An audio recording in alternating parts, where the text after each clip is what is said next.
हरे कृष्णा। जय श्री हरि। ओम नमः शिवाय। प्रिय भक्तजनों, आज बृहस्पतिवार के दिन आप सुनेंगे बृहस्पति देव की बड़ी ही दुर्लभ कथा। इस कथा को सुनने से भक्तों की सभी मनोकामनाएं भगवान बृहस्पति देव की कृपा से पूर्ण हो जाती हैं। तो आइए बड़े ही श्रद्धा और प्रसन्नचित मन से इस कथा का श्रवण करते हैं। भारतवर्ष में एक प्रतापी और दानी राजा राज्य करता था। वह नित्य गरीबों और ब्राह्मणों की सहायता करता था। यह बात उसकी रानी को अच्छी नहीं लगती। वो ना ही गरीबों को दान देती, ना ही भगवान का पूजन करती और ना राजा को दान देने से मना किया करती। एक दिन राजा शिकार खेलने वन में गए तो रानी महल में अकेली थी। उसी समय बृहस्पति देव साधु वेश में राजा के महल में भिक्षा लेने के लिए आए और भिक्षा मांगी तो रानी ने भिक्षा देने से इनकार कर दिया और कहा, हे साधु महाराज, मैं तो दान पुण्य से तंग आ गई हूँ। मेरा पति सारा धन लुटाते रहते हैं और मेरी इच्छा है कि हमारा धन नष्ट हो जाए, फिर ना रहेगा बांस ना बजेगी बांसुरी। साधु ने कहा, देवी तुम तो बड़ी विचित्र हो। धन संतान तो सभी चाहते हैं, पुत्र और लक्ष्मी तो पापी के घर भी होने चाहिए। यदि तुम्हारे पास अधिक धन है तो भूखों को भोजन दो, प्यासे के लिए प्याऊ बनवा दो और मुसाफिरों के लिए धर्मशाला बनवा दो। जो निर्धन कुंवारी कन्याएं हैं उनका विवाह करवा दिया करो। ऐसे और कई काम हैं जिनको करने से तुम्हारा यश लोक और परलोक में फैलेगा। परंतु रानी पर उपदेश का कोई प्रभाव न पड़ा। वो बोली, महाराज आप मुझे कुछ न समझाएं। मैं ऐसा धन नहीं चाहती जो हर जगह बांटती फिरूं। साधु ने उत्तर दिया, यदि तुम्हारी ऐसी इच्छा है तो तथास्तु। तुम ऐसा करना कि बृहस्पतिवार को घर लीपकर पीली मिट्टी से अपना सर धोकर स्नान करना, भट्ठी चढ़ाकर कपड़े धोना।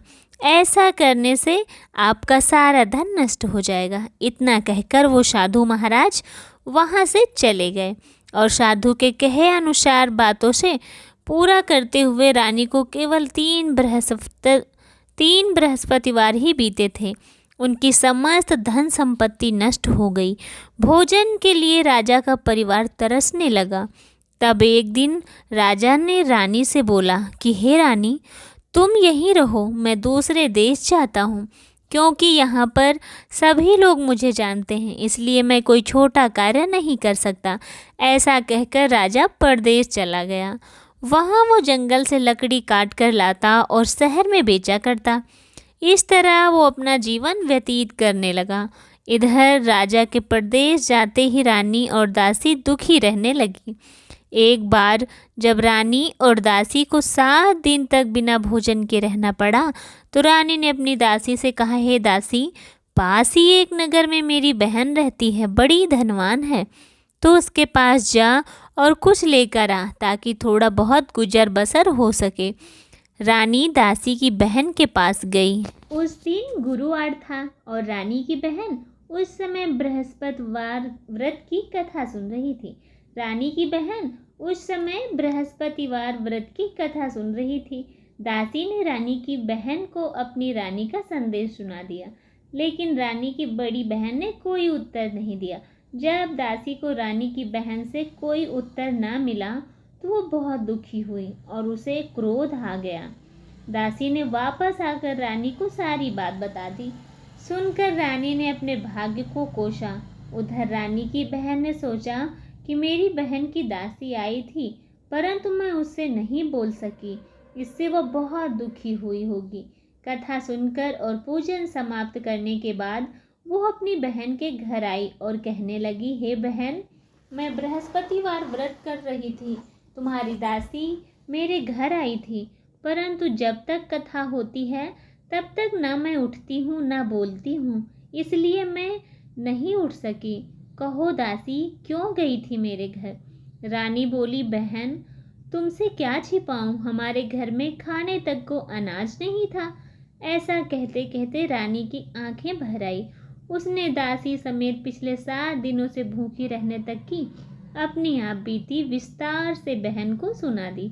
रानी की बहन बोली, देखो बहन, भगवान बृहस्पति सबकी मनोकामना को पूर्ण करते हैं। देखो, शायद तुम्हारे घर में अनाज रखा हो। पहले तो रानी को विश्वास नहीं हुआ, पर बहन के आग्रह करने पर उसने अपनी दासी को अंदर भेजा तो उसे सचमुच अनाज से भरा एक घड़ा मिल गया। ये देखकर दासी को बड़ी हैरानी हुई। दासी रानी से कहने लगी, रानी, जब आपको भोजन नहीं मिलता तो हम व्रत ही तो करते हैं, इसलिए क्योंकि ना इसमें व्रत और कथा की विधि पूछ ली जाए ताकि हम भी व्रत कर सके। रानी की दासी कहने लगी कि रानी, जब हमें खाने के लिए कुछ नहीं मिलता, कभी कभी नहीं रहता, तो उस दिन हम क्यों ना व्रत कर लिया करें और कथा की विधि भी हम इनसे पूछ लें ताकि हम भी व्रत कर सकें। तब रानी ने अपनी बहन से बृहस्पतिवार व्रत के बारे में बताया। उसकी बहन ने बताया, बृहस्पतिवार के व्रत में चने की दाल और गुड़ से भगवान विष्णु और केले की जड़ में पूजन करें तथा दीपक जलाएं, व्रत तथा कथा सुने और पीला भोजन ही करें। इससे बृहस्पति देव प्रसन्न होते हैं। और व्रत और पूजन विधि बताकर रानी की बहन अपने घर को लौट गई। 7 दिन के बाद जब गुरुवार आया तो रानी और दासी ने व्रत रखा।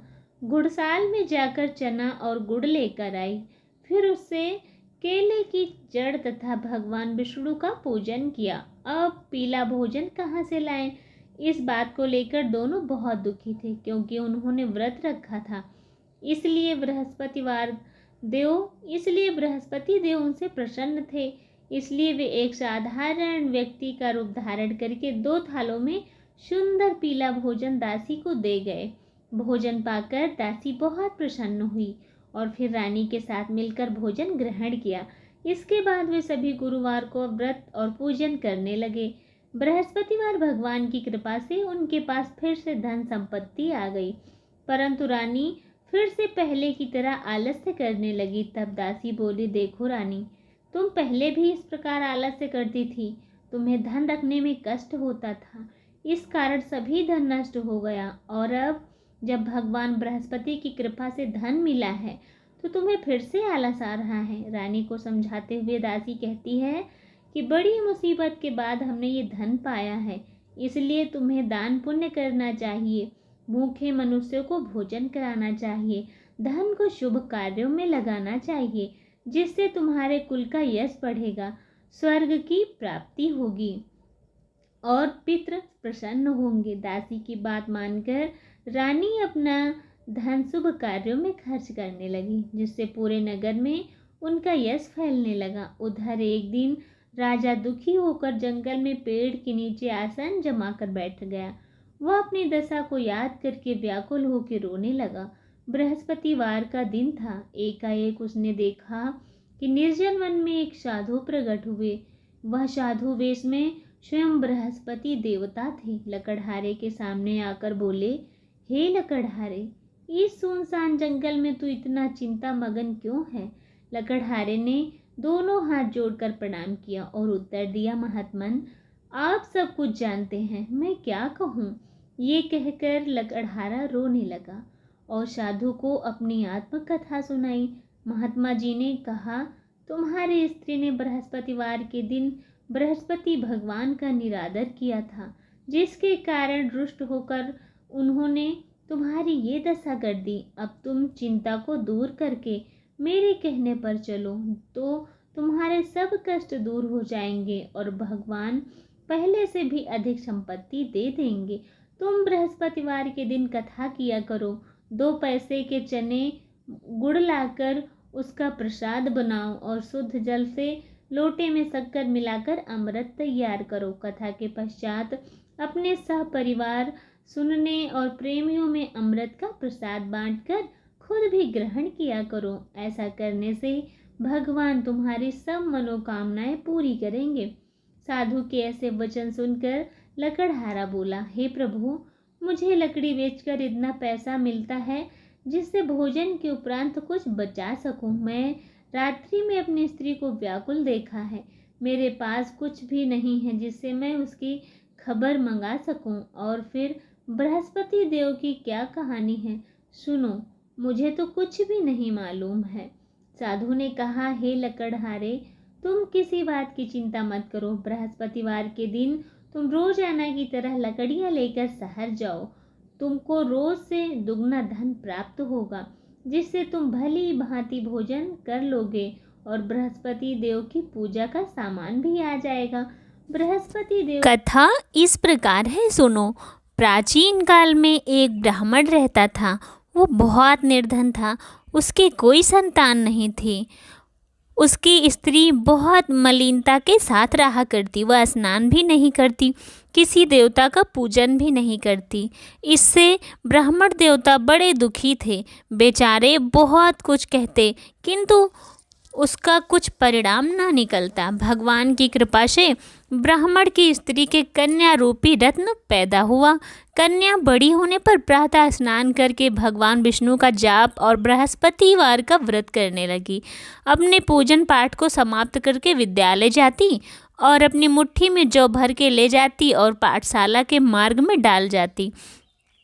तब ये जो स्वर्ण हो जाते तो लौटते समय उसको बीन कर घर ले आती। एक दिन वह बालिका सूप में से उस सोने की जौ फटक कर साफ कर रही थी कि उसके पिता ने देख लिया और उसके पिता ने कहा, बेटी, सोने की जौ के लिए सोने का सूप होना चाहिए। दूसरे दिन बृहस्पतिवार था। कन्या ने व्रत रखा, बृहस्पति देव का पूजन किया, प्रार्थना की और कहा, मैंने आपकी पूजा सच्चे मन से की है, तो मेरे लिए सोने का सूप दे दो। बृहस्पति देव उसकी प्रार्थना स्वीकार कर लेते हैं। रोजाना की तरह वो कन्या जौ को फैलाती हुई जाने लगी। जब लौटकर जौ बीन रही थी तो बृहस्पति देव की कृपा से उसे सोने का सूप मिला। उसे वो घर ले आई और उसने जौ साफ करने लगी, परंतु उसकी माँ का वही ढंग रहा। एक दिन की बात है कि कन्या सोने की सूप में जौ साफ कर रही थी। उस समय उस शहर का राजपुत्र वहां से होकर निकला। इस कन्या के रूप में और कार्य को देखकर मोहित हो गया। वो अपने घर आकर भोजन और जल त्याग कर उदास होकर लेट गया। राजा को इस बात का जब पता लगा तो वो अपने मंत्री के साथ उसके घर गए और बोले कि बेटा, तुम्हें किस बात का कष्ट है? किसी ने तुम्हारा अपमान किया है अथवा और कोई कारण है? हो सकता है मैं वही कार्य करूँगा जिससे तुम्हें प्रसन्नता हो। अपने पिता की बात सुनकर राजकुमार कहने लगा कि मुझे आपकी कृपा से किसी बात का दुख नहीं है। किसी ने मेरा अपमान भी नहीं किया, परंतु मैं उस लड़की से विवाह करना चाहता हूँ जो सोने की सूप में जौ साफ कर रही थी। यह सुनकर राजा आश्चर्य में पड़ गया और बोला, बेटा, इस तरह की कन्या का पता तुम ही लगाओ, मैं उसके साथ तेरा विवाह अवश्य ही कर दूंगा। राजकुमार ने उस लड़की के घर का पता बताया। तब मंत्री उस लड़की के घर गए और ब्राह्मण देवता को सभी बातें बता दी। ब्राह्मण देवता राजकुमार के साथ अपनी कन्या का विवाह करने के लिए तैयार हो गए तथा विधि विधान के साथ ब्राह्मण की कन्या का विवाह राजकुमार के साथ हो गया। कन्या के घर से जाते ही पहले की भांति उस ब्राह्मण देवता के घर में गरीबी का निवास हो गया। अब भोजन के लिए भी अन्न बड़ी मुश्किल से मिलता। एक दिन दुखी होकर ब्राह्मण देवता अपनी पुत्री के पास गए। बेटी ने पिता को दुखी अवस्था में देखा और अपनी माँ का हाल पूछा। तब ब्राह्मण ने सभी हाल बता दिया। कन्या ने बहुत सा धन देकर अपने पिता को विदा किया। इस तरह ब्राह्मण का कुछ समय सुखपूर्वक व्यतीत हुआ। कुछ दिन के बाद फिर वही हाल हो गया। ब्राह्मण फिर अपनी कन्या के पास गया और सारा हाल कहा तो लड़की बोली, हे पिताजी, आप माताजी को यहाँ ले आओ, मैं उन्हें विधि बता दूंगी जिससे उनकी गरीबी दूर हो जाएगी। उस ब्राह्मण देवता ने अपनी स्त्री के साथ लेकर अपनी पुत्री के यहाँ पहुँच गया। माँ को समझाने लगी पुत्री। तब माँ बोली, हे माँ, तुम प्रातःकाल प्रथम स्नान आदि करके भगवान विष्णु का पूजन करो, सब दरिद्रता दूर हो जाएगी। परंतु उसकी माँ ने एक बात नहीं मानी और प्रातःकाल उठकर अपनी पुत्री के बच्चों की जूठन को खा लिया। इससे उसकी पुत्री को भी गुस्सा आ गया। उसने एक रात को एक कोठरी में सारा सामान उसने एक रात को एक कोठरी से सारा सामान निकाल दिया और अपनी माँ को उसमें बंद कर दिया। प्रातः उसमें से उसे निकाला तो स्नान आदि करा के पूजा पाठ करवाया तो उसकी माँ की बुद्धि ठीक हो गई। इसके बाद वह नियम से पूजा पाठ करने लगी और प्रत्येक बृहस्पतिवार को व्रत रखने लगी। इस व्रत के प्रभाव से उसकी माता और पिता बहुत ही धनवान और पुत्रवान हो गए और बृहस्पति देवता के प्रभाव से इस लोक के सुख को भोगकर अंत में स्वर्ग को प्राप्त हुए। इस तरह कहानी कहकर साधु देवता वहाँ से अंतर्ध्यान हो गए। धीरे धीरे समय व्यतीत होने पर फिर वही बृहस्पतिवार का दिन आ गया। लकड़हारा जंगल से लकड़ी काटकर किसी शहर में बेचने गया। उसे उस दिन और दिन से अधिक पैसा मिला। राजा ने चना गुड़ आदि लाकर गुरुवार का व्रत किया। उस दिन से उसे सभी क्लेश दूर हो गए। लकड़हारे ने गुड़ चना आदि लाकर गुरुवार का व्रत किया। उस दिन से उसके सभी क्लेश दूर हो गए। परंतु जब दोबारा गुरुवार आया तो बृहस्पतिवार का व्रत करना भूल गया। इस कारण बृहस्पति भगवान नाराज हो गए। उस दिन उस नगर के राजा ने विशाल यज्ञ का आयोजन किया था तथा शहर में ये घोषणा कर दी कि कोई भी मनुष्य अपने घर में भोजन न बनवाए न आग जलाए। समस्त जनता मेरे यहाँ भोजन करने आए। इस आज्ञा को जो ना मानेगा उसे फांसी की सजा दी जाएगी। इस तरह की घोषणा संपूर्ण नगर में करवा दी। राजा की आज्ञा के अनुसार शहर के सभी लोग भोजन करने गए, लेकिन लकड़हारा कुछ देर से पहुंचा, इसलिए राजा उसको अपने साथ लेकर घर गए और ले जाकर भोजन करा रहे थे तो रानी की दृष्टि उस खूंटी पर पड़ी जिस पर उसका हार लटका हुआ था। वो वहाँ पर दिखाई नहीं दिया। रानी ने निश्चय किया कि मेरा यह हार इसी मनुष्य ने चुराया है। उसी समय सिपाहियों को बुलाकर उसको कारागार में डलवा दिया। जब लकड़हारा कारागार में पड़ गया और बहुत दुखी होकर विचार करने लगा, ना जाने कौन से पूर्व जन्म के कर्म से मुझे ये दुख मिला है।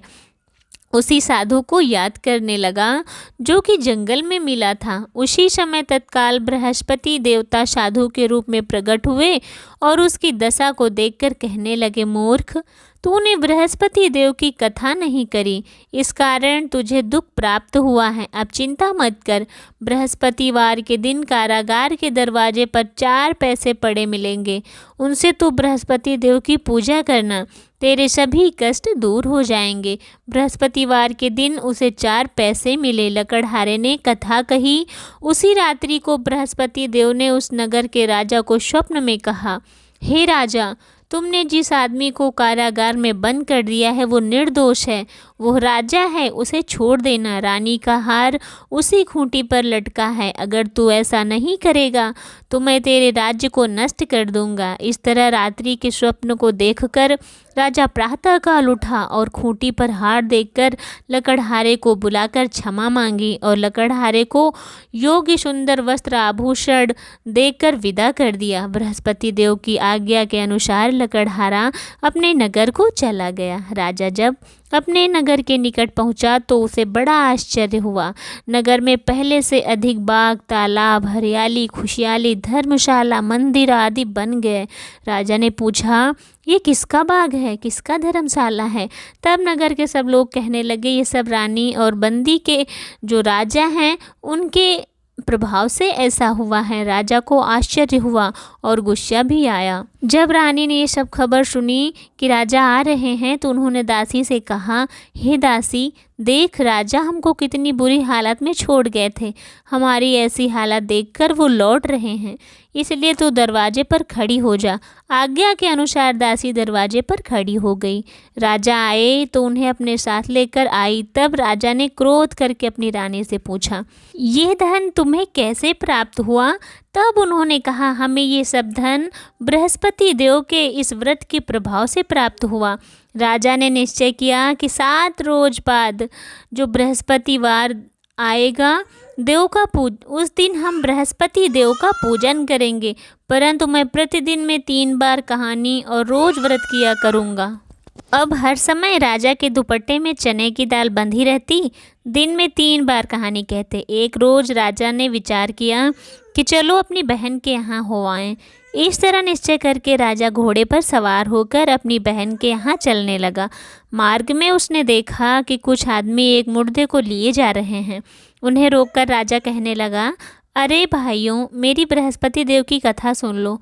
वो बोले, लो, हमारा तो आदमी मर गया है, इसको अपनी कथा की पड़ी है। परंतु कुछ आदमी बोले, अच्छा कहो, हम तुम्हारी कथा भी सुनते रहेंगे।